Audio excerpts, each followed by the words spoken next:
Hi there, Lindsay here, the Frugal Crafter. I'm using a new microphone for this live stream. Hopefully everything sounds good with this new microphone. It's actually the microphone on my camera, but I had some issues with my last live stream with my other microphone, and I just want to make sure everybody can see and hear me.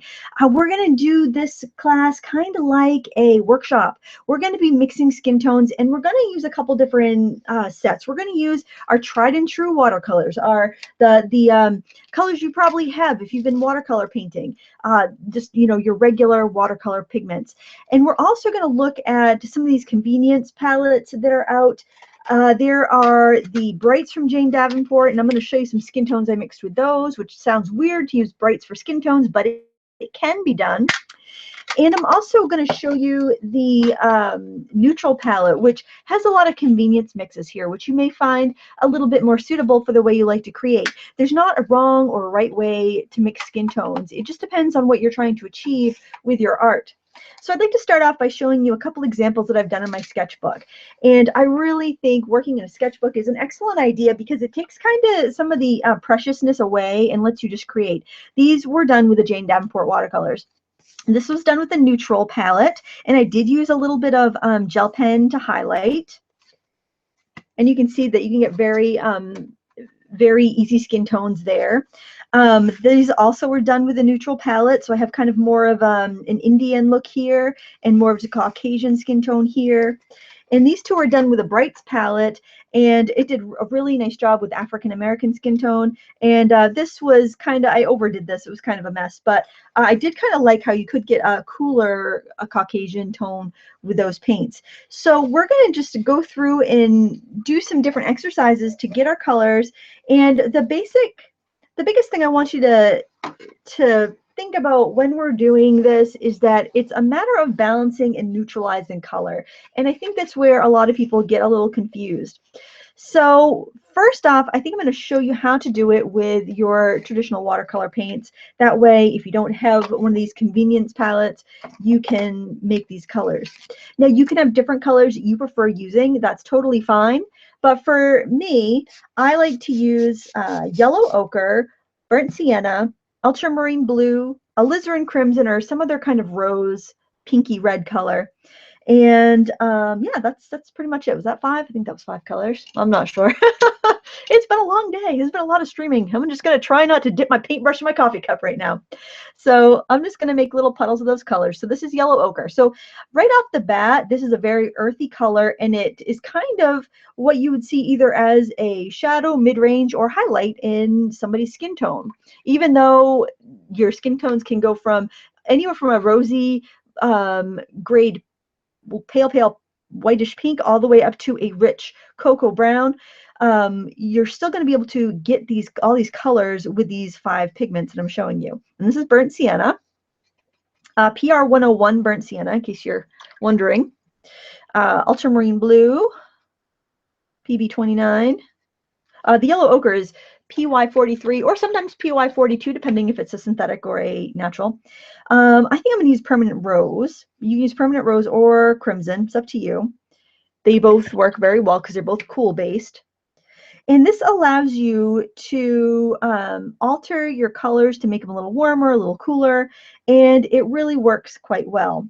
So if I wanted to get a shade, like a darker color, I could take my burnt sienna, take a little bit of ultramarine, and you can see I'm already getting a nice kind of a toned down shade color. If I wanted to add a little bit of a highlight to that, grab some yellow ochre, right in that, mix that with some yellow ochre. I can bring that down, and then I've got kind of a highlight color, and I can work those colors back and forth until I get a blend.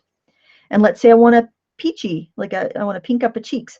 I could add a little bit of that rose in there and add it right into that color, and I get a nice peach color.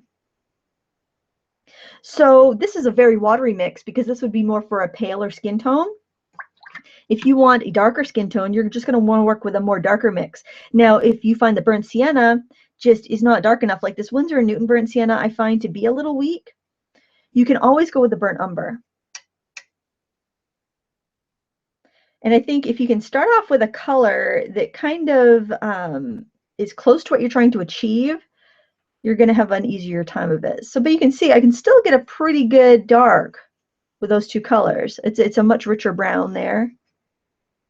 But if I decide to go with burnt umber, like maybe I just need a richer, a deeper color. I'll grab that right there. So already when I start with burnt umber, I'm starting with a darker tone. I can add a little bit of ultramarine into that and look, get even a richer dark. And there's no reason why you can't use a couple browns, but I think generally you're going to get into less trouble the fewer colors that you use, so there you can get a nice darker color. If your skin tone, and then this is where you need to look at whatever skin tone you're trying to achieve and say, okay, is that color a little more yellow? Do I have a little more yellow in the highlights? So in that case, pick up some yellow ochre and add that in there. Maybe the warmer tones in the skin tone are not as cool. Maybe they are a little bit more like a cadmium red. So you could totally switch it up to match whatever it is you're trying to paint. Whoops, I just got some Payne's gray there. I don't want that. That's right next to the burnt umber. So let's go with the burnt umber and a little bit of that cad red, and you can see you'll get a much richer, warmer red, which would probably be a little bit more appropriate for somebody with an African American skin coloring. You get much richer colors. But essentially, you can mix this gamut of colors from the same 5 colors. But feel free to use a different brown if you find that you like to work with burnt umber better than burnt sienna, or maybe your burnt sienna is PR 101 and you want a PBR 7 brown, so you're using your burnt umber, because sometimes burnt sienna can be that color. But you can definitely get a huge variety just from those 5 colors. So then we've got we're going to talk about eye tones, because you may have a brown like why do I keep wanting to dip my brush into that Payne's gray? So we have like burnt umber. So that's burnt umber, and actually that looks a lot like the burnt sienna from some companies. If you want to a green, we could see what our ultramarine blue plus yellow ochre will give us, but I don't think it's going to give us more of a gray. This is actually more like the color of my eyes, this kind of gray color.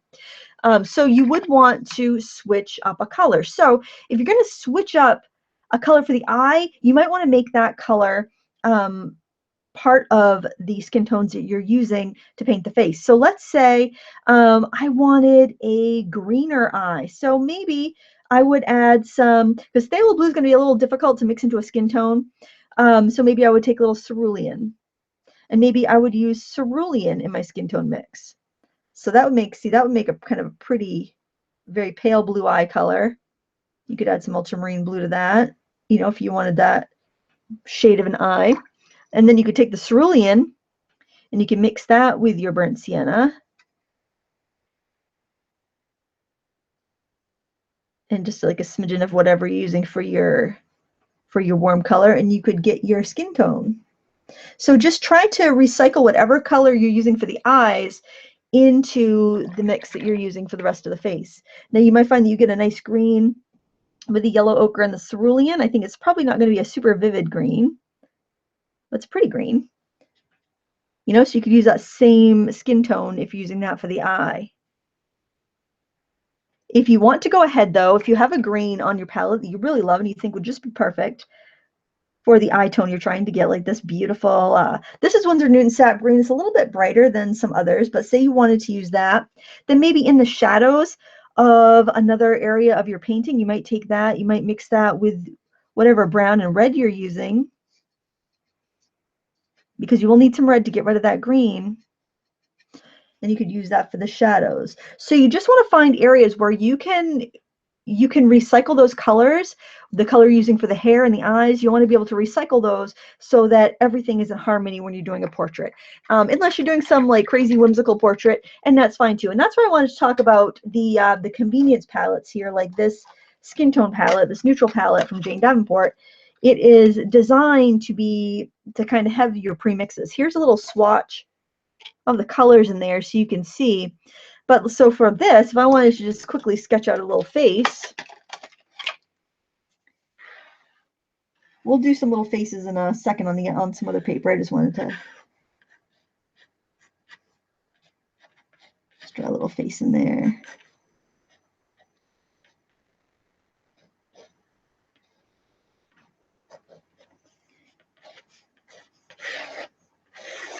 All right, so if we want to do a little face, we just go right in there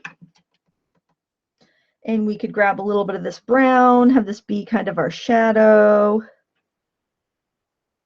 That's really a red brown.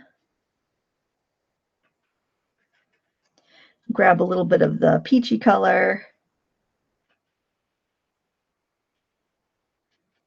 And these are designed to work like this. These are designed to be very kind of easier to work with. Grab a little of the red and pink up the cheeks.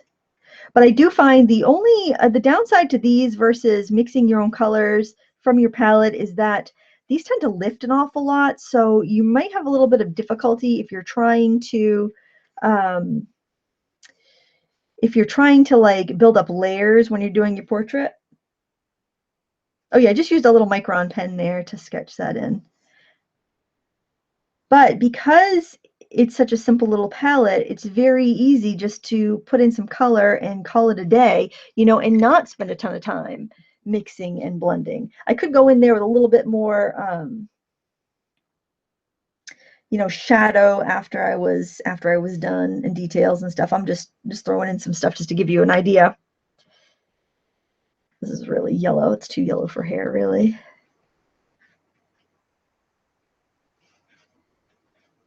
But because you're not mixing the color, you do lose quite a bit of control over what you're going to have.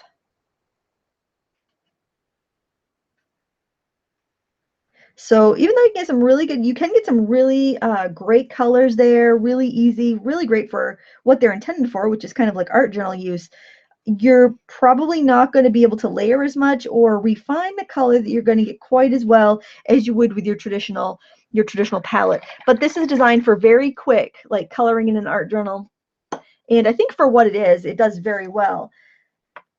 I found that when I tried to go in and layer colors on top, that I kind of would get into a bit of trouble because it would get a little streaky once you got that paint on a little thicker, and you did kind of need a little bit more pigment, it seemed like, to get the colors you were after. But this really isn't designed for mixing. So instead of mixing in black with this set, you'd probably be more inclined just to go right in there with the black and, you know, get your, I shall let this dry, but I'm just trying to give you an example here.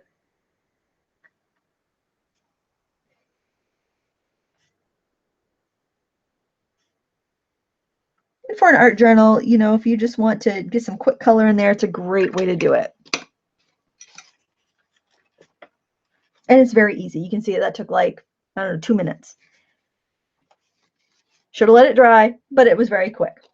So the next thing that I also wanted to show you before we go into our actual demos where we're going to just sketch a few faces and mix colors, I wanted to show you how you might get a skin tone from a bright set of colors. So I know these are like the really popular paints right now, and I figure if some of you have these, this would be kind of useful for you. It's kind of bugging me how it's got like one weird eye there. I gotta fill that in though. That's kind of bugging me. I don't want that thing staring at us the whole time. That's gonna freak me out. There, we filled in the eyeballs. So if you're using the bright palette, you may, like, maybe you could only afford one at a time and you decided you were going to go with these, but then you were like, oh, well, I can't mix any face tones for this. You actually can. And it's all about balancing your colors. And that's what I really want to teach you today with these skin tones, is how to balance your colors. So by balancing your colors, it's basically neutralizing your colors. So if I was to look at the swatch and I wanted to make myself a brown, there's several ways I can do it. Probably the most foolproof way will be to take yellow and purple, those two colors, because the yellow is already a fairly opaque color. Yellows are usually a little bit opaque, and it's really a color with yellow in it is unlikely to mix to black or gray. It's much more likely to mix to brown. So I would take those two colors first. Now, other colors you could neutralize, I could take red and green. That would make more of a black because both of those colors are more vivid and more transparent. They would make a black. I could take blue, yellow, and red and get the triad there, because when you mix them all together, they're going to neutralize each other out and make brown. Or another way to think of it is that if I took blue and mixed it with orange, it would make brown. I don't have orange, but if I took red and yellow, I could make orange, and then that would make a neutral. So getting that balance is what you're going to be trying for, and it can be a little bit tricky if you're not that used to color theory or mixing colors. So let's take some yellow. And I don't think this is the best way to mix your skin tones. Honestly, I think this is probably the most difficult way to do it. But I just wanted to show you, because it's always a good idea to know color theory and how your colors work. I'm going to turn my swatch around so I know exactly where the placement is in my palette. And I want this, whoops, nope. I want the purple, not the red. You can see when I get those two colors together, they neutralize. Now, if I look at this and I'm saying, you know, this looks kind of orange. It's kind of brownish orange, but it's way too orange. So if I know my color theory, I know the opposite of orange is blue. So I can grab some of this blue. Actually, maybe I'll grab some of that really pale blue here, so that way I can have a lighter color and add that in. Okay, now that looks a little bit green. Well, if I know it looks green, I can go ahead and add a little bit of pink to it. So you can keep balancing your colors out until you get the color that you're after. And of course, we add water to our watercolors to make them behave, to make them lighter if we need them to be lighter. So with this color, we've got this kind of neutral color. And I can add water to it if I want it lighter. I can add some pink to it if I want to rosy it up a little bit. And that's kind of how you do that with a bright palette. You would find the colors that are closest, or the colors that are more likely to negate each other, and then you just adjust from there. Like if I could do this yellow with this darker purple too, and make a deeper skin tone if I was going for a darker skin tone, because they're just stronger color. It's a stronger purple, it's going to make a darker color. And if that's a little, that's still a little on the green side, so I can add in a little bit of red and warm it up. But it's all about balancing these colors. So that said, the neutral palette from Jane Davenport, it's very quick and easy to do a portrait if you're getting into art journaling or sketchbooking and you just want something where you can throw some quick color down. That's a wonderful palette to go for. The Brights palette is going to be more difficult to mix your skin tones, and it's going to be more difficult than using your traditional watercolors. So if you already have just a set of regular watercolors, I would definitely recommend doing that, using those. So we're going to start off by doing a few quick little sketches. I'm going to use my micron because guess what? My pencil died during my last live stream, and I'm a bonehead, and I didn't go look for lead while I had my break. I had lunch, and then yeah, that's about it. So I'm going to draw 4 ovals here. We're going to make some faces.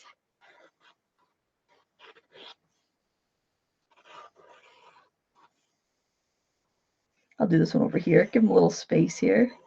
I don't know why 4. I guess I'll do 4 different types of skin tones. And I'm just going to quickly sketch in some features.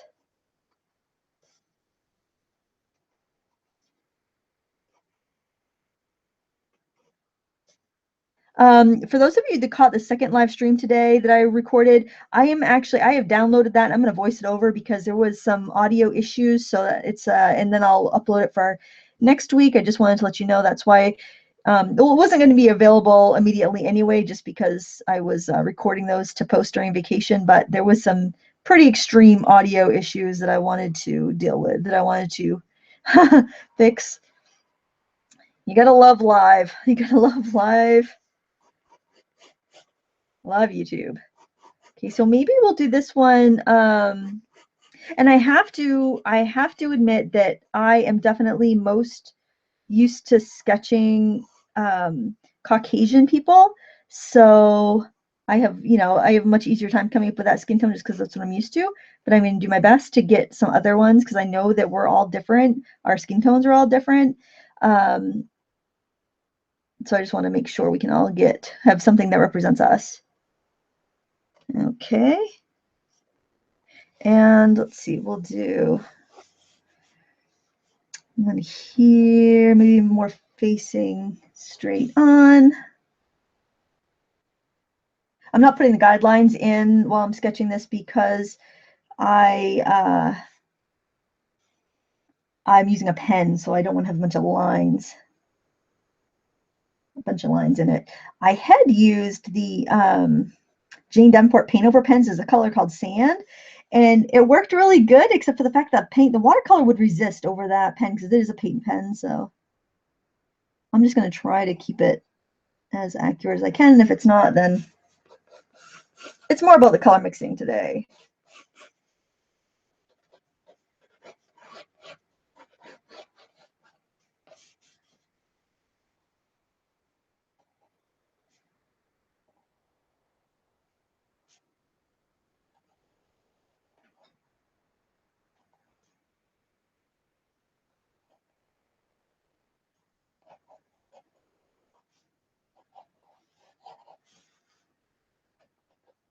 And I like to draw the eyes not like as circles inside of the eye sockets, because that tends to look a little surprising when you look at somebody's face like that. They look very, very surprised.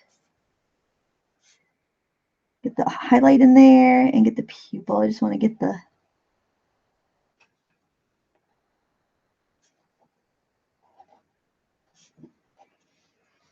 and let's get a couple other ones done here.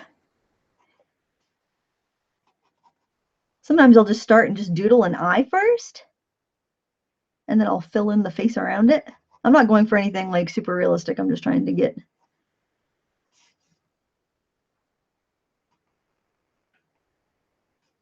a couple faces drawn. And the reason I didn't do this ahead of time is because people always ask me, oh, how'd you draw the face? So I'm like, well, I'll just draw them right here, and then you can see.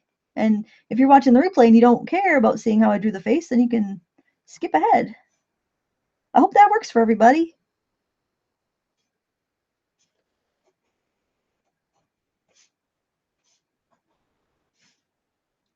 With watercolor, I'm going to keep the highlight unpainted so I can work around that.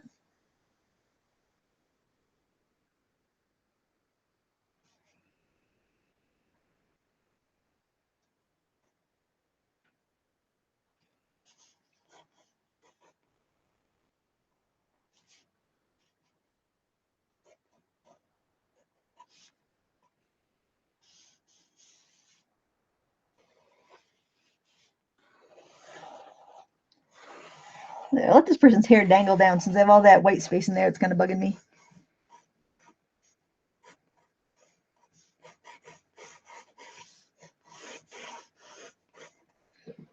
Well, maybe we'll just do 3 faces because that's a lot of time just me drawing. We'll start off with what I'm most comfortable sketching, which would be, you know, somebody with skin coloring similar to mine. And I'm going to just clean off my palette.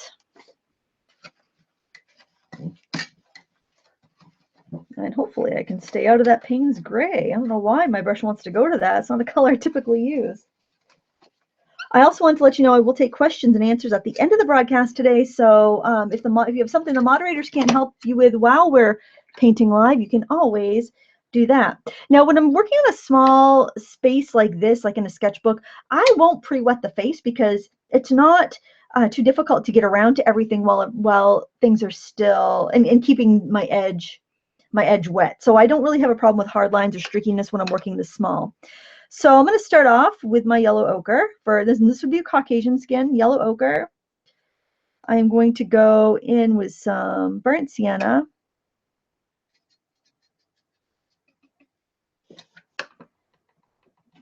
I'm going to make another puddle of that and add a little ultramarine blue to it.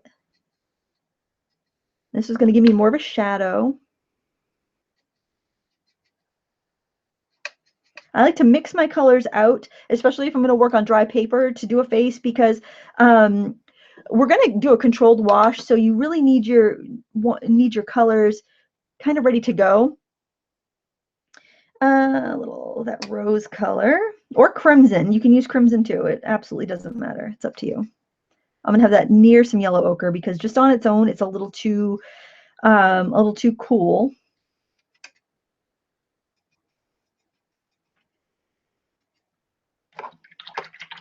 Okay, so I'm going to start at the top and work my way down, and keep in mind that I will put shading on top of this, so I don't need to get everything done in one fell swoop. I also find that tipping, like I'm on a sketchbook, so if I tip my paper up, I can control this a little bit better. And I feel like I just want a little bit more of that shadow color.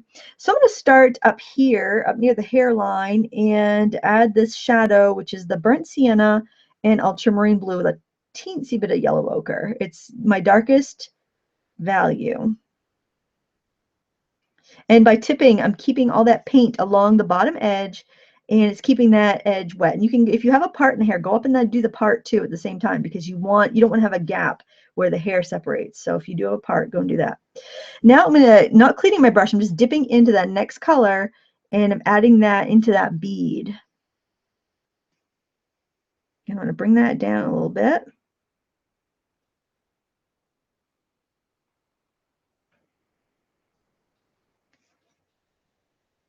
Get that right in, like under the eyebrow, and get that on the edge of the face mostly. And you do want to work kind of quickly because you don't want to have any hard edges.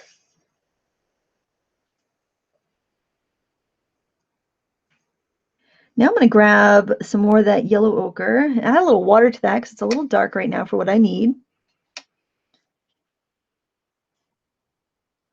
Add a little water and spread that out a bit. And I'm working on a student grade paper, so it's not going to give me quite the blending results as I would have if I was working on, and I'm picking up the rose and yellow ochre mix. It's not giving me the same color as I would get if I was working on like arches, just because it doesn't have that much sizing, and it's not as absorbent. And I'm just kind of filling in the rest here. Now my paint's going to dry a little bit lighter, so that's why I didn't, it might look a little dark now. That's why I'm kind of allowing for that. And if I have any streaks, I'm just going over with a wet brush to kind of reconstitute that ink, or reconstitute that paint rather, and let it blend. And go right over the lips too, because you're going to have that color underneath. You can go ahead and bring that color down onto the neck.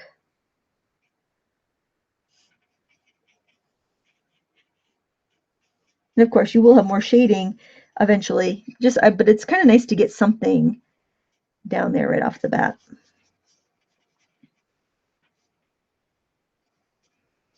And if you want to fade that bottom, like maybe you're doing something in an art journal and you just want it to kind of fade off, you can just go with wet paper there. I'm a wet paintbrush. And then if you have any highlights that you want to get right off the bat, like chin, nose,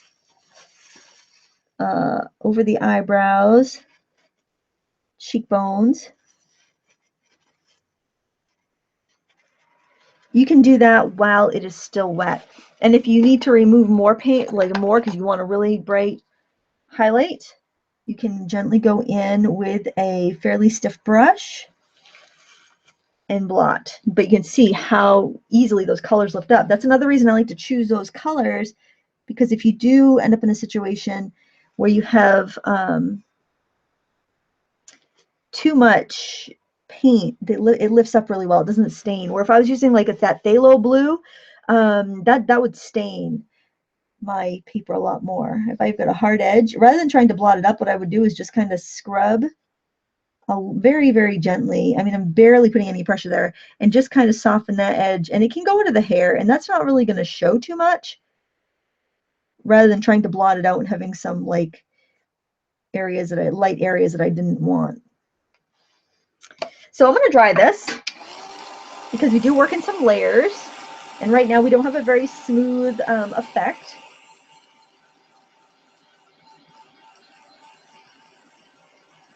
A great resource if you are getting into doing portraiture would be to like save pictures from magazines. And you know, granted, they're going to be all on like perfect lighting and everything, but I would clip photos of different people out of magazines, and that would be a great way to get a good resource library, a reference library to work from. Okay, now that that is dry, we can go ahead and add a little bit more color here and there. And I think I want a little bit more pink in the cheeks, so I'm picking up that color that I had mixed, which was the yellow ochre and the permanent rose. I'm applying the color, then I'm cleaning and blotting my brush, and then I can kind of soften it.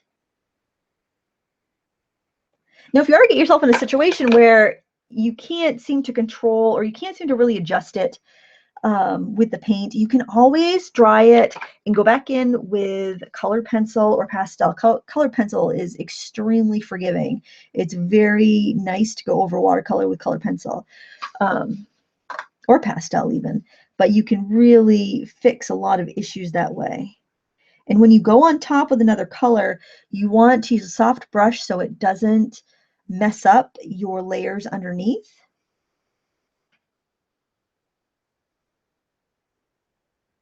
It's nice to get a little bit of pink on the chin, on the tip of the nose. Very subtle though. I want to mix up a little more shadow because actually I have some on my palette because it's kind of splotchy and blotchy and I don't really like that. And I'm actually going to switch to a smaller brush because I'm getting too much water, I think. So I'm going in with this number 4 round, and this is probably about 4.5, 5 inches high. So just to kind of give you a little reference there.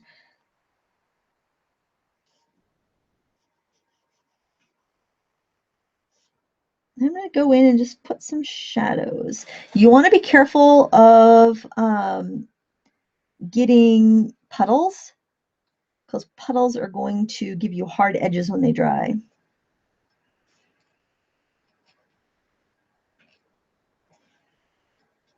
So we're still using those same colors that we were using. Don't be afraid to take the time that is required to get the skin tones that you want. It's not, if you do not want to spend the time mixing colors, go for the pre-mix palettes. Go for the Jane Davenport neutrals. That is going to be so easy for you just to slap color in if you don't feel like mixing.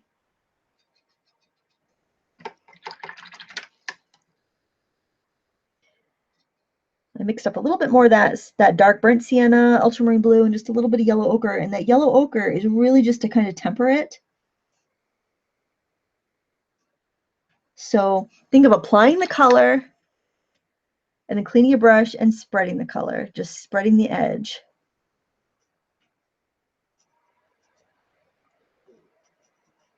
And if you're looking at reference photos, it's helpful because you'll see that there are warmer areas and cooler areas, and that will help you decide what colors to pick next.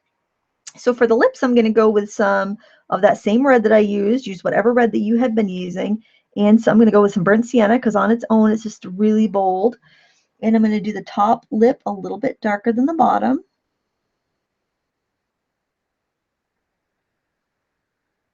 And I mean, you'd probably spend, to do a realistic watercolor portrait, you'd spend hours on it. I'm just giving you a very brief overview. Now I'm going to add water to that mix to lighten the color. So when you're doing watercolor, when you're adding water, where like you might add white if you were using another medium, and I'm just watering down that bottom lip.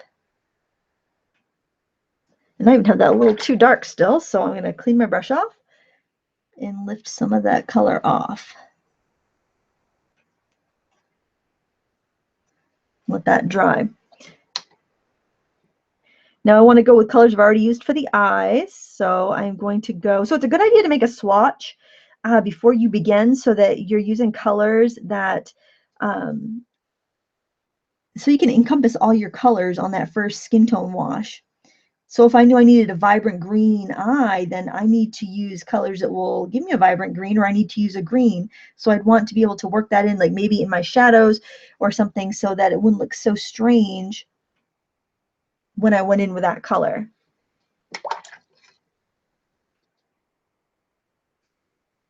I'm going to switch to a bigger brush. I just want to get some color in for the hair. Again, using the same colors. I think I'll make a little, actually I'll make a little color swatch here so you can see. I've got yellow ochre. That might be easy to remember. Ultramarine blue, permanent rose, and burnt sienna.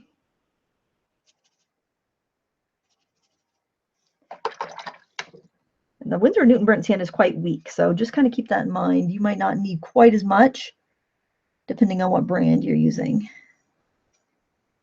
And you might get a similar effect with burnt umber, or like Venetian red or Indian red, because those are the same. The Venetian red and Indian red are like the same color. Or not the same color, the same pigment. They're pretty close.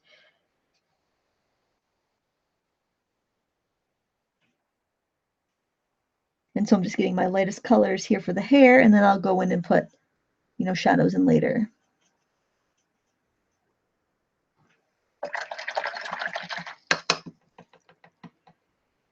Now it still feels a little splotchy to me, so I want to try to even that out a little bit.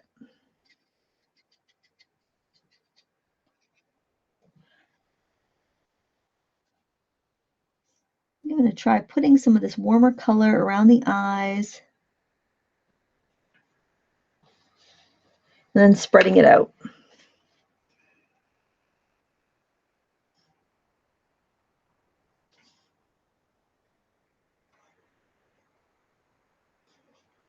As long as you keep with the same colors that you've been using, you'll get a lot of harmony. It just can look a little scary at first.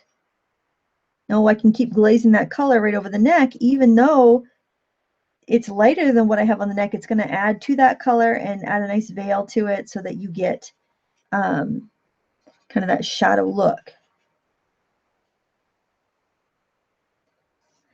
A little shadow under the nose.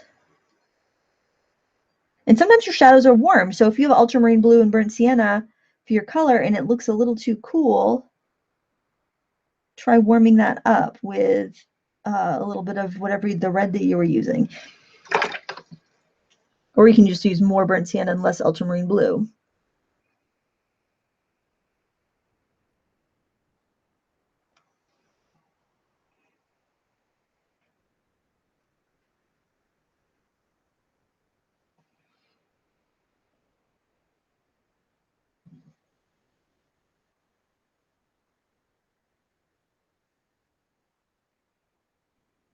It's a lot of it's just a matter of bouncing and mixing until you get just the look you're after.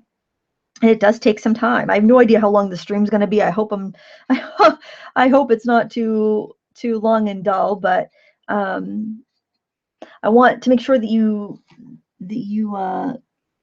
get what you came for. I like to go in with a mix of ultramarine blue and burnt sienna anytime I need like a dark black. If I'm going to go in and do the pupil, I'm just checking to see if that's dry around the eye. I'm doing the top. I did the top base first just so that I wouldn't get stuff in there. But you can see how black that looks. If I was to use like a true black, it would be way too dark for this face. His face is so fair as it is that black would just be way too dark. And so no matter what color skin you're doing, you mix your darks and they're gonna be in harmony. Try not to get my hand in my little swatch that I made there. And I'll try to get a photo of this and post it on my blog when I publish this for real next week. That way you can kind of write those recipes down, or I'll write the recipes in the video description so you'll have them.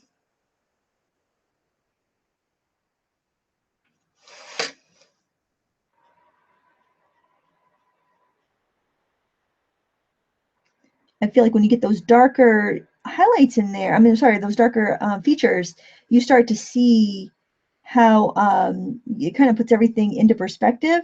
So before, when like the skin looked kind of dark, now the skin's dry and you're seeing the eyelashes and stuff, it doesn't seem so dark anymore.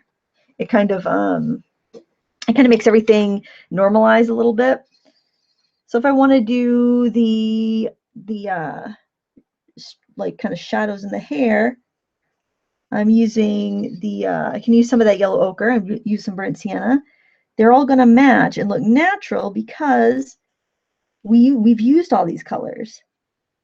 I think that's why sometimes, you know, people will try makeup and it's like, oh, it doesn't seem to go with my skin tone. It's because the colors are not matching what you naturally have in your skin tones. Like when people color their hair, sometimes it doesn't seem to match, and it's just because it's not matching the tones you naturally have in your skin tone. If I was to put super dark shadows in her hair that I hadn't used anywhere else, it's not going to match. It's not going to look right.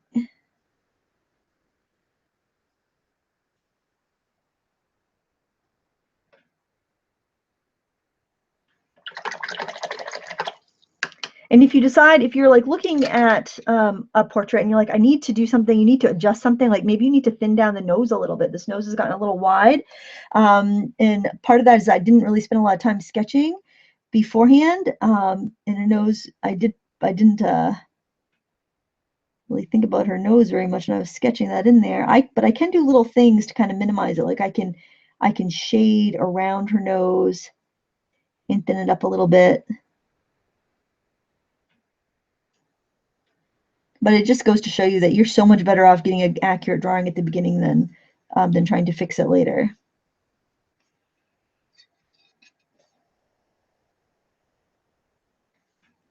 Okay, so I'd love it if you hit that like button, give it a thumbs up on this video. That really helps my channel. Get a little bit of pink on the nose just to warm it up a little bit.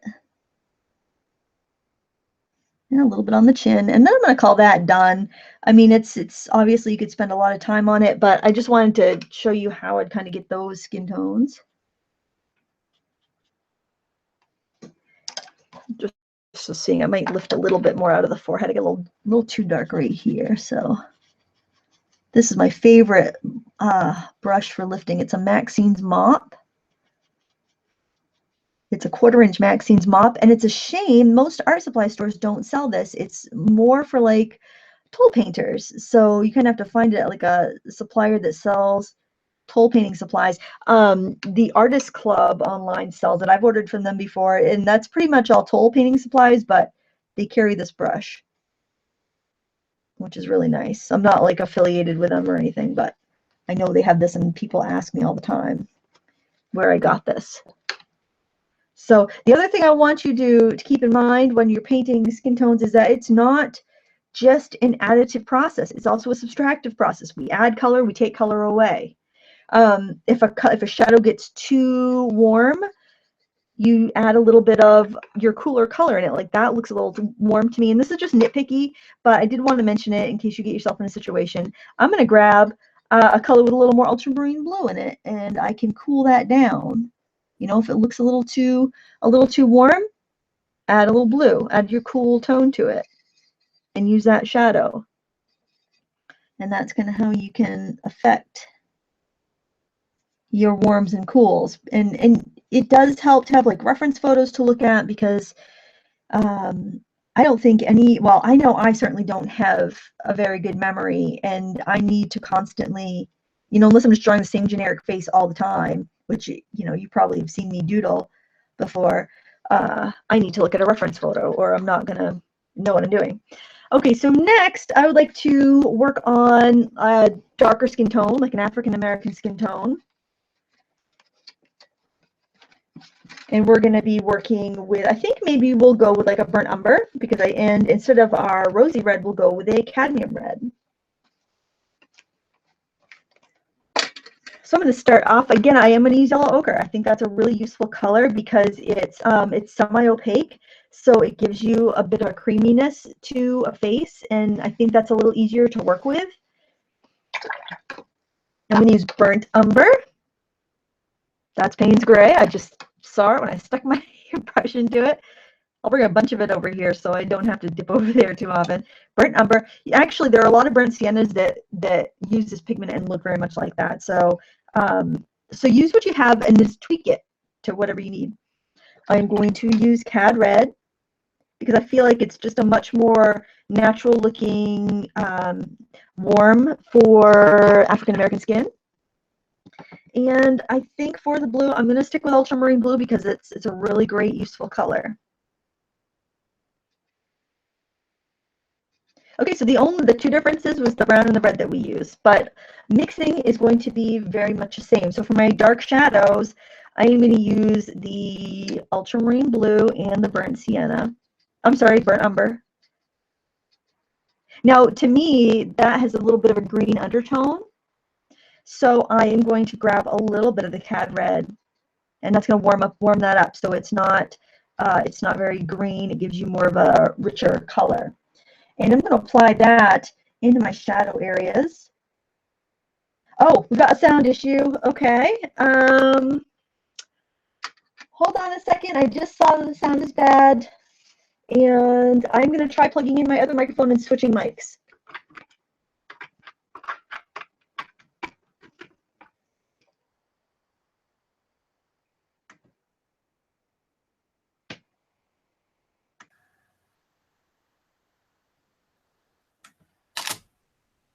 I just switched my microphone. Could somebody tell me if this sound is better yet?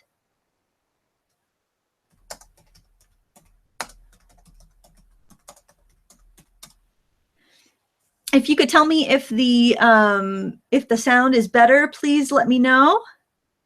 Testing 1, 2, 3. Oh, good. Thank you, guys. Again, Val is mess. Hopefully, it wasn't bad too long before before I noticed Val's little message. So, okay. It's been one of those days, guys. I'm telling you, I'm going to be so ready for vacation.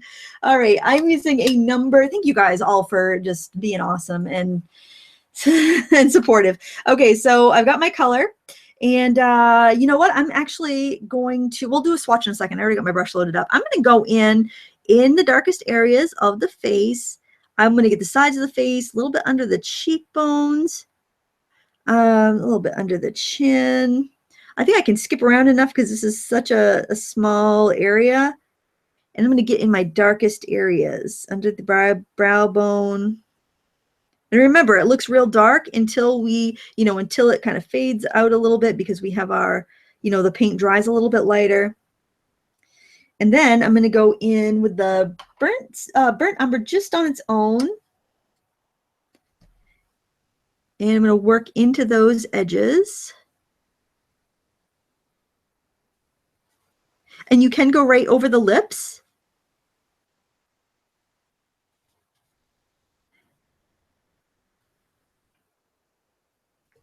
And go right up here, right into the forehead shadow. And remember, if our paint does, these are liftable colors, so if our paint does dry on us and it starts to look a little streaky, we can go in and brush water over that and lighten it back up. All right, I'm going to grab a little yellow ochre and burnt umber, because I want the bridge of the nose to be a little bit lighter, because that's going to be reflecting most of the light. And I want to get a little bit on the cheekbones here of that lighter color. And spread that down.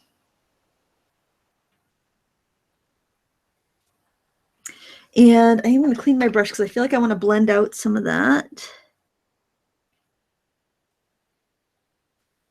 Under the nose, I want it a little bit darker. I'm not sure. I might have to go back in afterwards because I'm afraid it might blend in with what I already have. Yeah, I'm going to go and do that after. And for the cheeks, I want to brighten it up with a little bit of, and the reason why I'm repainting over here is because I was getting some hard edges, so I might need to go and soften everything in a second.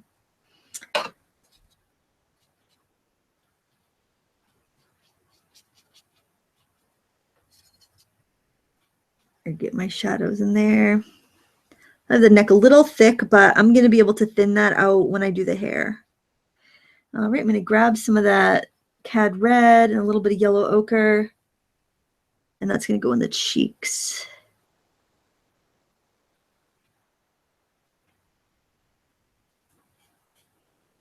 And you can warm up your shadows, especially like over the eyes, on the edge of the face.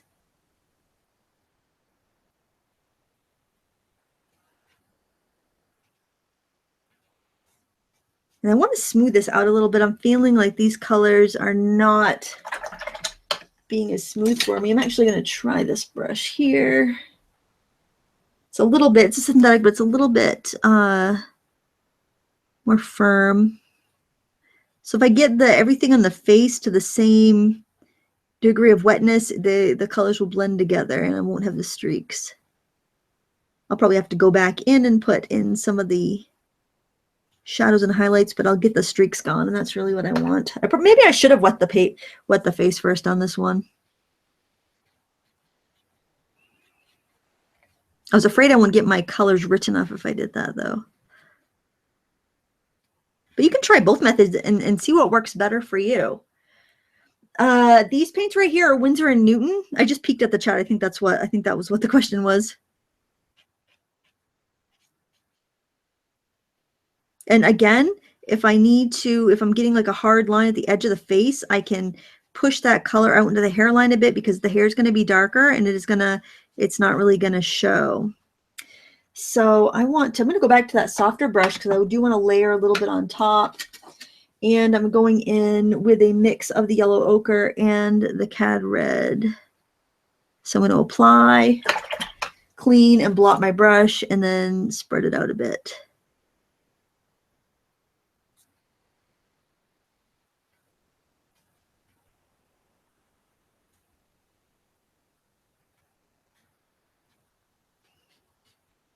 I think I'm going to dry this and add some layers on top. I should have dried it before I did the cheeks over again, because I'm just getting streakiness at this point. But I might as well add the extra color on the neck that I want, and then I will do that.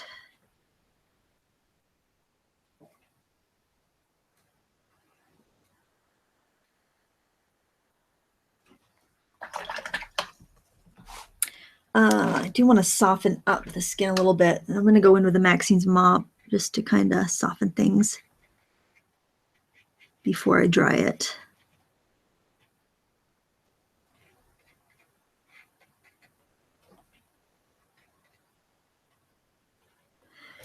All right. Oh, great. Ian has a tip in the chat about drawing. If you have problems drawing anything, print it off on plain paper, rub a pencil on the back of the paper, and then trace the photo onto the paper you're doing the art on. Great tip, Ian. Thanks for sharing that. It's so nice. I usually don't get to see the chat, so I get to peek over there and see the awesome tips that you guys are sharing.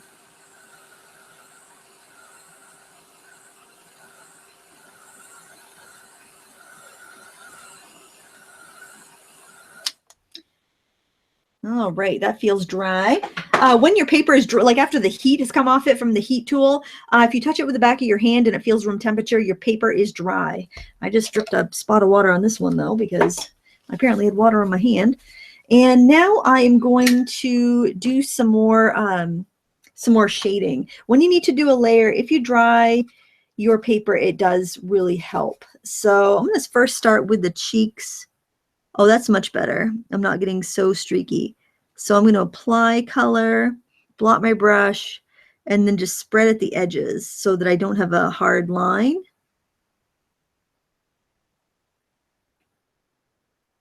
And I'm going to mix up some more shadow. So I'm going to do the, oh, let me go ahead and put a color key here too. So we got the cad red. It looks like cad red deep. We have burnt umber, which, you know, it's only a little bit darker and cooler than the burnt sienna. And then we got our ultramarine and our yellow ochre. Just so you guys can see those four colors we're mixing from, just to make it a little bit clearer, I think. Okay, so I wanted some more dark, so I'm going to go with the burnt umber and some blue. And I am going to, this is going to be kind of dark on its own, so I'm going to put it in the darkest area to see what I've got. I'm going to go under the chin here and along the edge of the neck.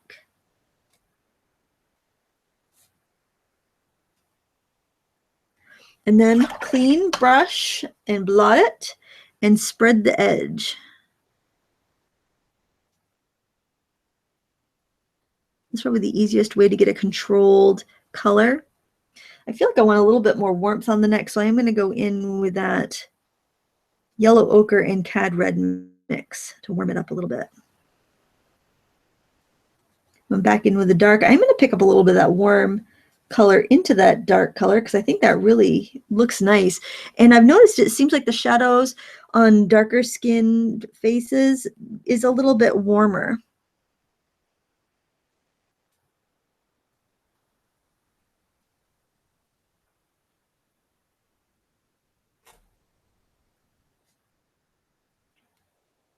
And then rinse, blot, and blend the edge. So I have a transition between what I just did and what's already dry. And see, so this side looks a lot more richer than this side because I'm starting to add some more depth and layers. Do the same thing over here. The hair is casting a shadow. Under the cheekbones a bit. I'm going to rinse, blot my brush, and spread the edges. And so you don't have to get it perfect on that first wash because you can keep building until you get it just the way you want. I want a little shadow in that little divot above the lip, and I want some shadow under the nose. As you paint the eyes, it always looks kind of weird when you have just these white eyeballs staring out. I feel like the under the nose shadow is a little cooler, so I'm adding a little bit of ultramarine, but there's not a lot of color on my brush. You definitely do not want to over accentuate the shadow under the nose because you know your nose is the same color as the rest of your skin, so you're not going to see that much of a contrast. And like a little bit of shadow down the side of the nose.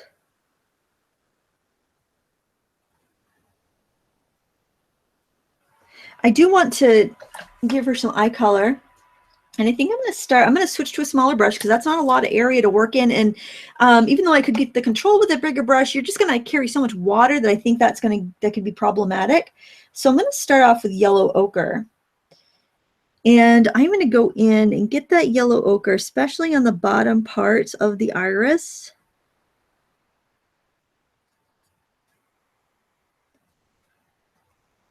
And I don't want this too puddly. And now I'm going to grab the burnt umber. This is a tiny brush. This is a number 0. Yeah, so that is small, isn't it? It's the only size 0 thing I own, I'll tell you that much. And I want to get the that brown kind of around the edges and let it kind of float in. So you get the beautiful golden tones of the eye.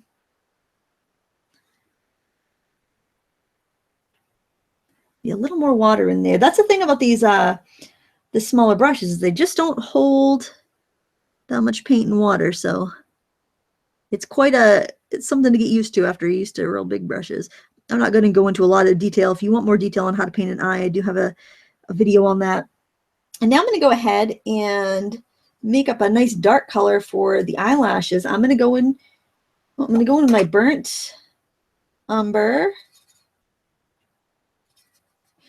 and my ultramarine blue. I usually don't like to mix with a little brush like this because I always feel like it's really rough on those brushes. And sometimes if I'm just doing like tiny bits of paint and I want to keep them dark, what I'll do is I'll take my spray bottle and I'll just spritz like some drops onto my my palette, so I can just pick up like one little drop, just enough to make the paint flow, but without diluting it. So it just gives me I can just pick up one of those little droplets of water, and that's all I need. So I'm going to go in, and what I want to do is kind of darken that top lash line and also darken the pupil because all I had was just my little scribbles with a micron. And that wasn't very attractive. So that looks already so much better, I think, because it looks a little softer and more natural. I'm going to do the same thing over here. Feel free to turn your sketchbook whenever you're working. Make sure you're comfortable. You don't want to be sitting and sketching for 45 minutes in an awkward position, or your back is going to feel it, and it's not going to be very enjoyable. And you're not going to want to keep doing it if it's not enjoyable. Get a little bit more of that in the pupil. my highlights to be in the same spot of the eyeball pretty much. So just trying to make them match. I want a little bit darkness on the rim there.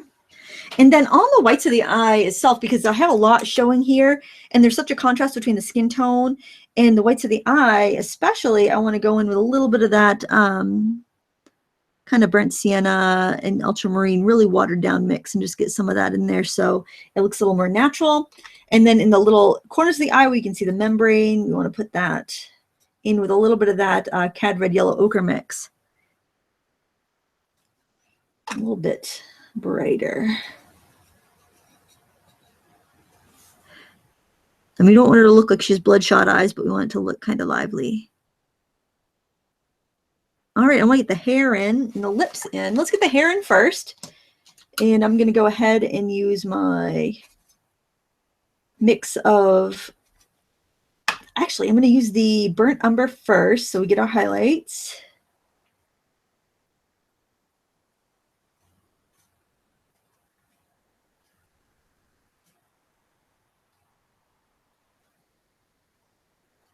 I want to put some curls. I love natural curly hair, so I want to get that in there.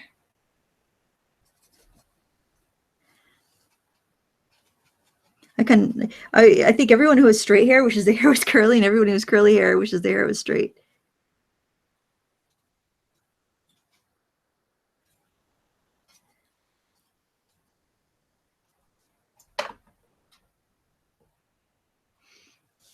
I want to thank again all the moderators that are keeping everything going in the chat. It's so helpful to know that nobody's going to go with a question, that there's always somebody to help. I did not do this hair justice, but we can do more when we get the highlights in. Maybe I'll make it a little bit sleeker.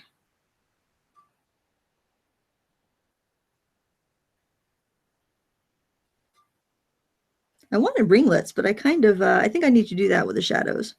All right, well, that's drying. We'll work on the lips. And again, it's the same idea. We want the top lip to be a little bit darker than the bottom lip.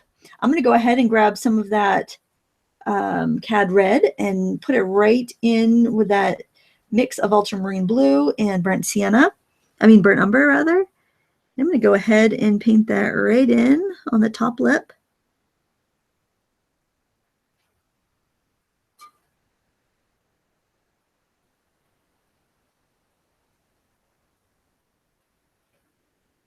And on the bottom lip, I'm going to do a little bit more of the cad red and more water to lighten it up.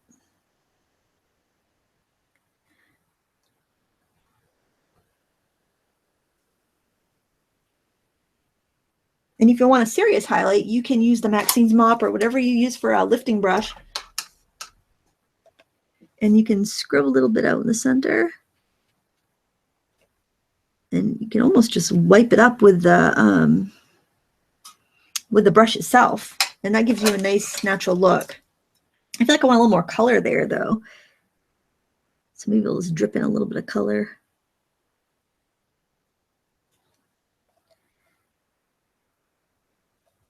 There. Now on the eyes, I feel like the eyes need to be defined a little bit more. So again, so you can see that, it's not just every, skin tone. It's not a one size fits all. You're going to tweak, you're going to add to, you're going to,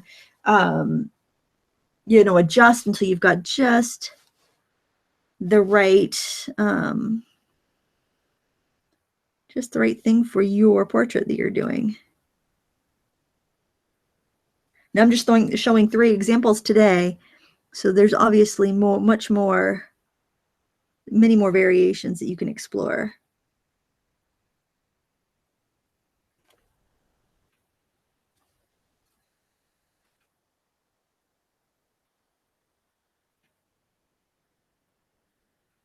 Get the eyebrows in. Watch out if you get you're using a small brush, you want to make sure you don't let any of those beads of water fall onto your picture, because that's going to wreak havoc on a skin tone just because you're trying to keep it fairly you know, you're trying to keep the streaks out, and if you get a drop of water on there, it's going to make a streak. I want to get that kind of crease in there for the lash, for the lid there.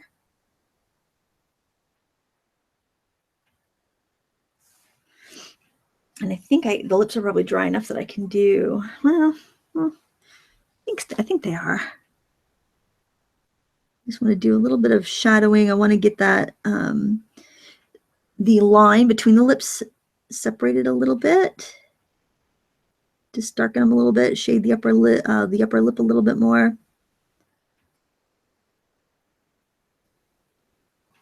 You can turn up the corners of the mouth if you want to smile a little bit. I like this warm shadow color, so I'm going right ahead and putting it a little bit under the jawline. And then I can go in with a damp, clean brush. It's a little bit bigger, and just blend the edge.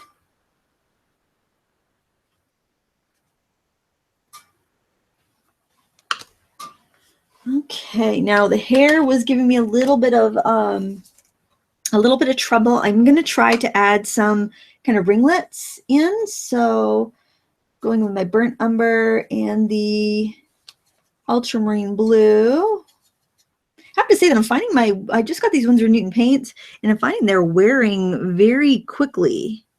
I was very surprised to see how fast they're wearing down. Well, my favorite colors was like the burnt sienna and the ultramarine blue are wearing down.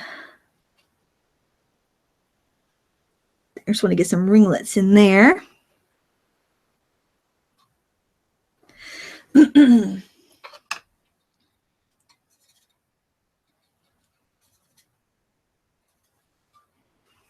And the next skin tone we're going to attempt will be somewhere in the middle, kind of like but a different undertone. Kind of, we're going to go for like an Asian. I hate to say Asian skin tone. I know everybody is different. Not everybody from Asia has the same skin tone. I don't mean it like that. I just want to get kind of more of like instead of like a rosy undertone, pale skin with more of a warmer, like a yellower undertone.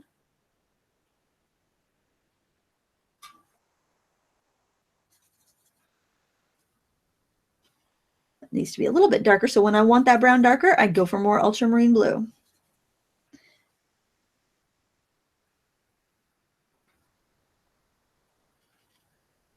I just want to get that texture, the curly, ringly texture. And you could always go in, like I mentioned before, with colored pencils or with markers or even acrylic paint or whatever you prefer, and you can go ahead and add more details or add texture if you don't feel like you're getting exactly what you want.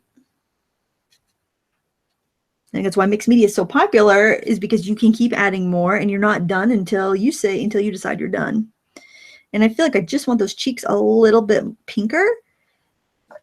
So I'm just going to go grab a little bit more of this color and just kind of add a little bit on each cheek, rinse and blot my brush, and spread it in, blend it in a little bit.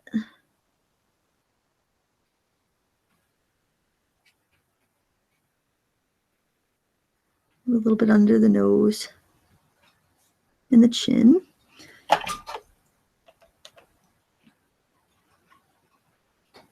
Just make sure you don't leave any puddles, because when you leave puddles, that's what you get, that gives you the streaks.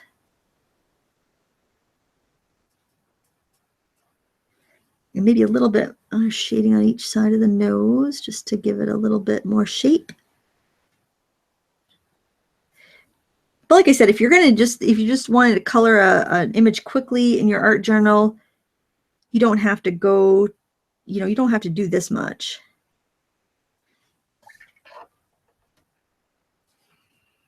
I also find that rinsing my brush and then kind of squeezing out the excess with my fingers. And I know some artists will tell you not to do that, but I find that sometimes gives me just the perfect amount of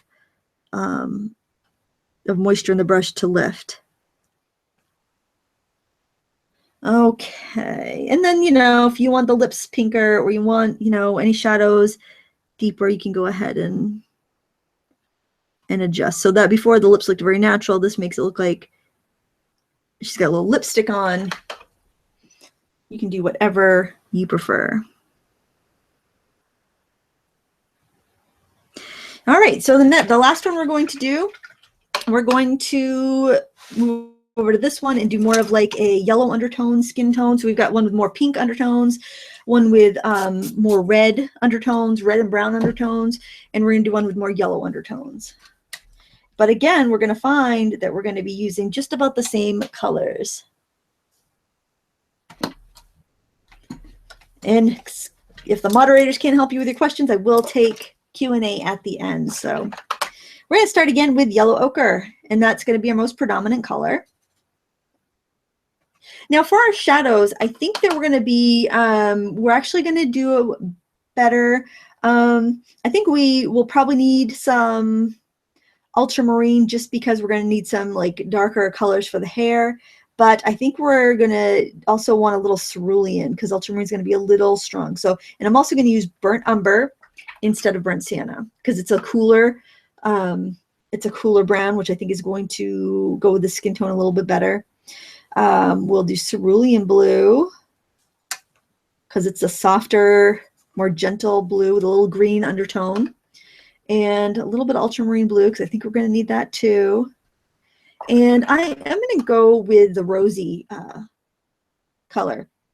So you may notice that, you know, there are a myriad of different Asian skin tones. Some are going to be more paler, almost have a blue undertone. Some are going to have more of a yellow undertone. Some are going to be a little more cool with like rosy highlights. It's all a little different, and I have to admit that this is probably the skin tone that I'm the least familiar with painting. I am going to start with water over the face and neck first, just because I'm going to be keeping the colors very light, and I think this is going to help me keep those colors light. Don't paint over the eyes, but you can paint over the lips. I think we all tend to, like if we're doing portraits or if we're just doodling a random face, I think we tend to paint our own features a lot, and that makes sense because that we see ourselves in the mirror every day, so it's a little bit it's just a memory to rely on a little bit easier. But it is really good practice to go outside of your comfort zone and see what else is out there. So I'm going to start off with the yellow ochre, and I am going to add just a smidgen of cerulean to it and a smidgen of rose to it. And that's going to give me a nice neutral color that doesn't really lean. It doesn't, let's see, it's almost got like a green undertone to it, but it's not overly green. Got these three colors. They're not very intense colors, and so they give us a really nice natural tone here.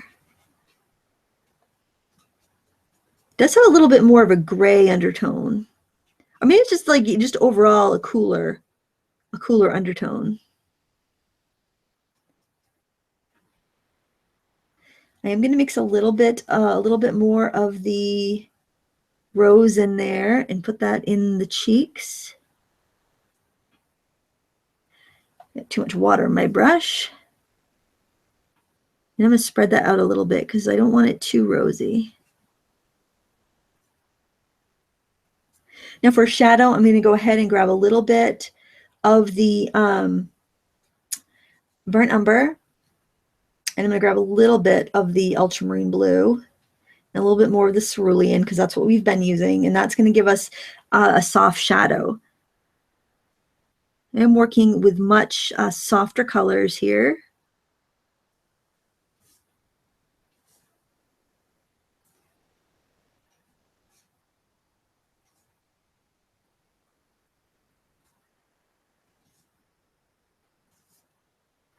I think if you're doing a lighter skin tone, it's much easier to wet the face first because you're probably not going to need to use as much pigment or go over with as many shadows. My brush right now has been blotted. It was rinsed and blotted.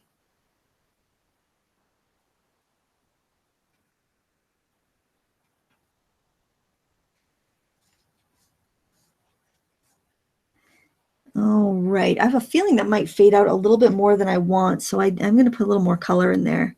Just trying to account for the fact that this is, I wet the paper first, and I don't want it to fade away to nothing once I dry it.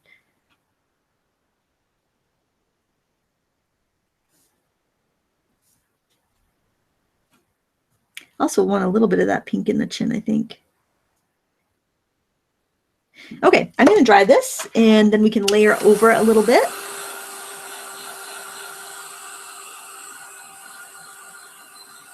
But it's crazy the amount of colors we can get with just a few basic colors. And I will put the color key for this one as well, so you can kind of have those recipes right on the screen with you. I don't know why I shake that thing around so much. You don't need to shake a heat tool like you do a hairdryer. So let's see, we had yellow ochre, cerulean blue, we had burnt umber, ultramarine blue, and also permanent rose. So those are the colors that we're painting her with. So I think, again, for the eyes, I'm going to start with yellow ochre, but I think I'm going to add just a smidgen of that rose into them. And then I'll go in, and I get too much water on my brush. And then I'll go in with the brown and let it kind of mix in there. So I'm going to spread that around.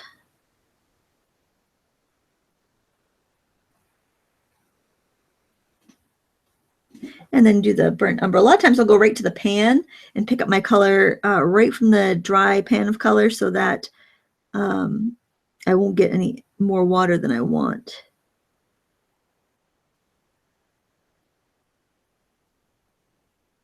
I'm just gonna, I don't think I drew this in very well. I'm just gonna round the edge of that eye out.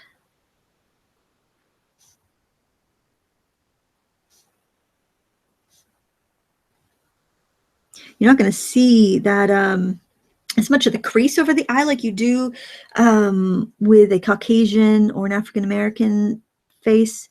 You don't see as much of the crease when you have an Asian eye. I want to get the lip color in too while we're at it. So I am going to start off with the yellow, and I've got a little of that rose in there. I'm going to add a little bit of the burnt umber. So I kind of have a kind of like a terracotta color that's a little bit on the pink side.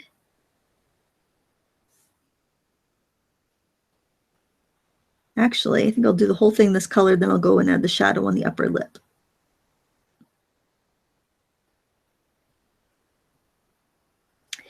And I want to make the hair color. I'm going to do the ultramarine blue, and that's why we wanted to integrate that earlier, because I knew we were going to need that for the hair color, so we need to get that in the skin as well, so it will be natural looking. I'm going to go ahead and put the eyebrows in.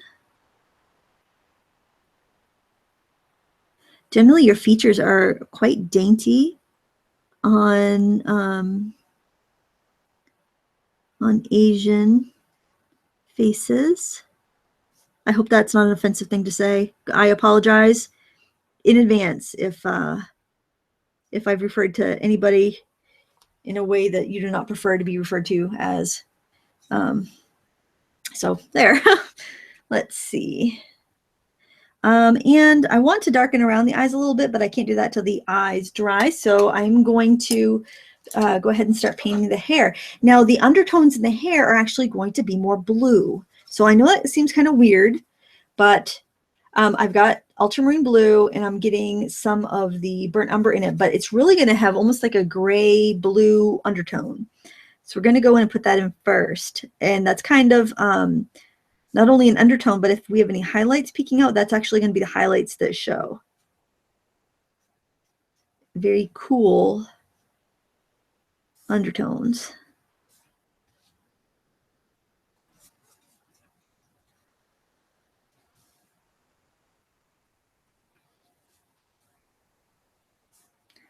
And let that dry.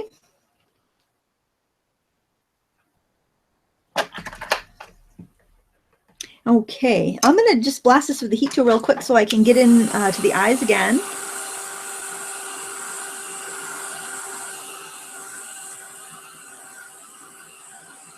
All right, that doesn't take long. That's what I love about that. And I just want to make sure I don't get too much water in my mix. I'm going to go ahead and grab some of the burnt umber and some of the ultramarine blue, and I'll just dip my brush in that puddle of wet color there if I need to moisten it, because I don't want to get a ton of water on my brush. And I am going to just kind of trace that top eyelid again, just like I did on the other eyes. I think I might have the eyes a little big, so I'm kind of, whenever I have an eye a little big, I'll just kind of add that lash line and just kind of go over it a little bit so that you can't really tell that I've totally made the eyes too big or too wide. And I'm going to turn my sketchbook actually so I can kind of pull that line towards myself. It's kind of like if I ever try to do, which I don't try very often because I botch it every time, I try to do like a cat's eye with like liquid eyeliner. I have like crazy lopsided eyeballs because I can only pull my eyeliner brush one way apparently. So luckily my sketchbook I can move and I'm not stuck with mismatched eyeballs.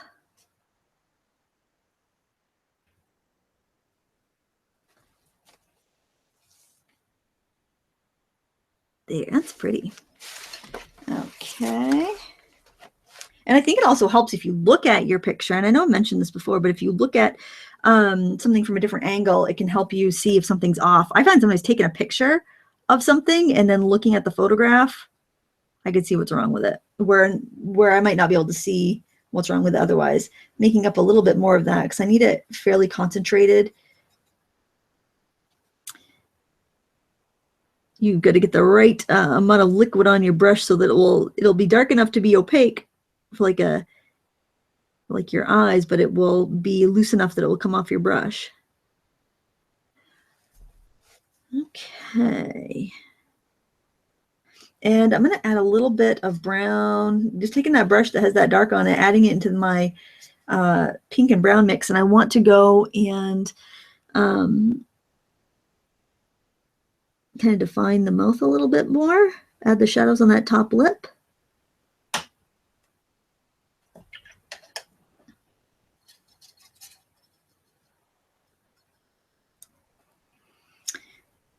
And blend it with a little bit of a more watery consistency paint.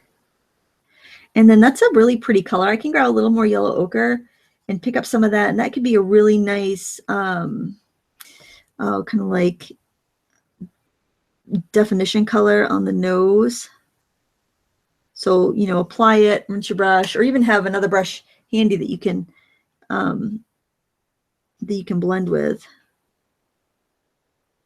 You can do a very subtle shadow on the side of the nose, and that helps give the nose a little shape without it being like too pushy. It's a nice shadow on that eye too, that pinkier shadow.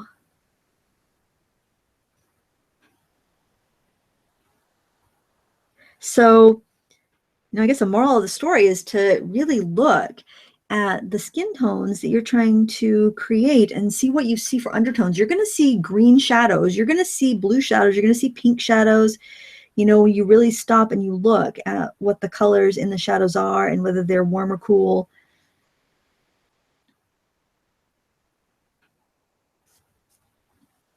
I want just a little bit more. I think I want to warm up the edges of the face too. I find if I use a smaller brush, especially towards the end, it just limits how much damage I can do.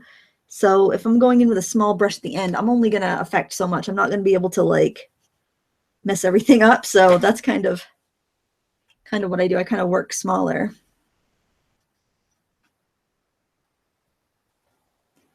And I do want to say, if all this mixing isn't for you, there's nothing wrong with getting like the Jane Davenport Neutrals palette and mix and just using those convenience colors. It just depends on like the look you're going for.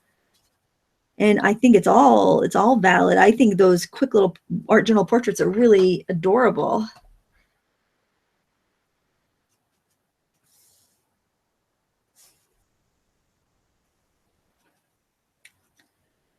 Sometimes you'll adjust something, you're like, oh, I like that shadow in the neck, and then everything else looks a little too light. You can always go in and adjust.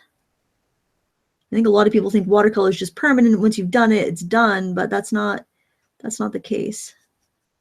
All right, and then to do the hair, I'm going to mix up quite a bit of this because I don't want to stop. I don't want to have to stop once I get the color, once I start painting. And I want it to kind of look kind of straight and glossy.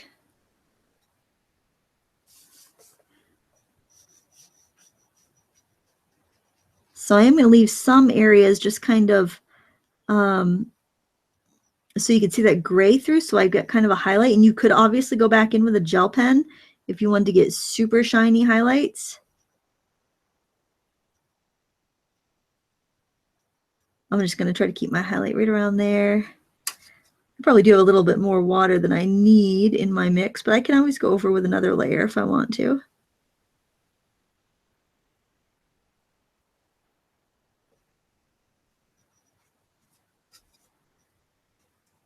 Or I could go in with a marker or a marker, as we say up here. And I'll be taking your questions in just a moment because I'm almost done this. And I will try to help you best as I can on any of your portrait conundrums.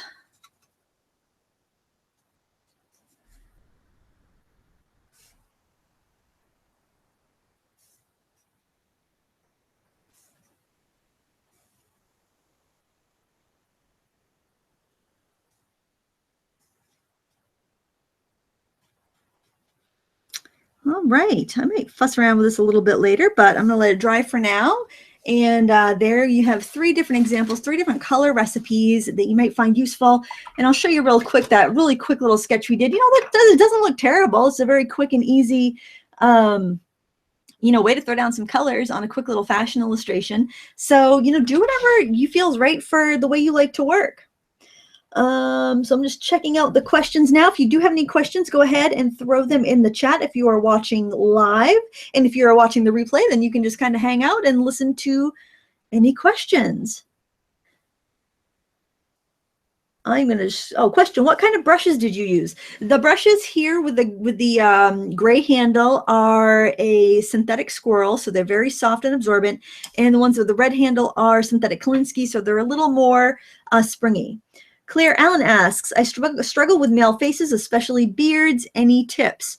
I draw the face first, and I would blend the skin, get your skin however you want it, and then I would go in with the beard because you don't want to have like the white sparkle showing through between the beard. That's what I would recommend.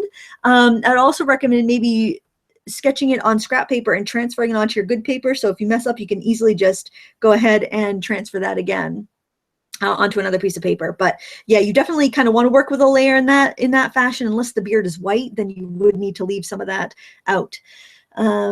Okay, what paints do you recommend for newbies? I recommend like Cotman or Van Gogh or Sonnet or Prima, something that's not too expensive that will mix pretty well.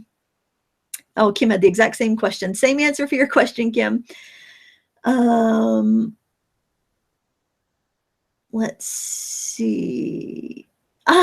Joey says that the top face looks like my daughter Lila. That's funny. Question, would it be better to use hot press paper for portraits or cold press? Probably something smoother would work better for portraits because you don't have the texture. Oh, I'm going to scroll back. I just missed one.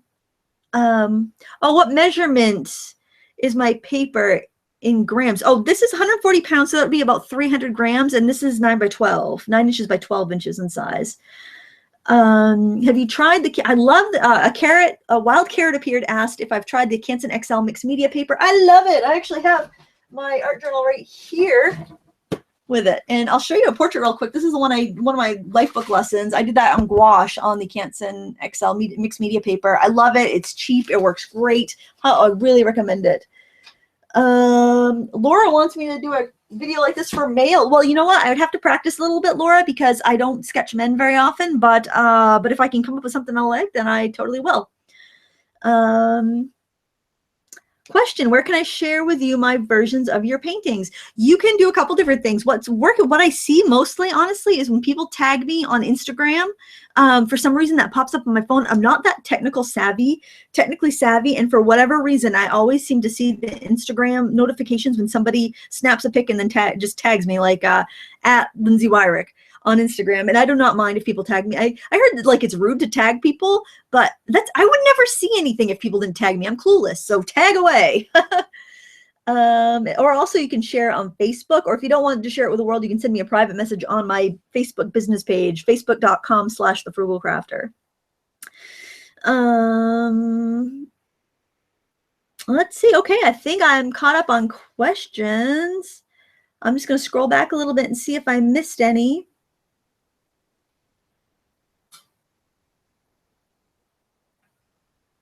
Okay, I think I got them all. Well, guys, I want to thank you so very much. The replay for this will be up next week sometime, because I'm going to schedule it out so that I have stuff running when I'm on vacation, basically. I want to thank you so much for watching. Please hit the like button before you go. It really helps my channel. And until next time, happy crafting.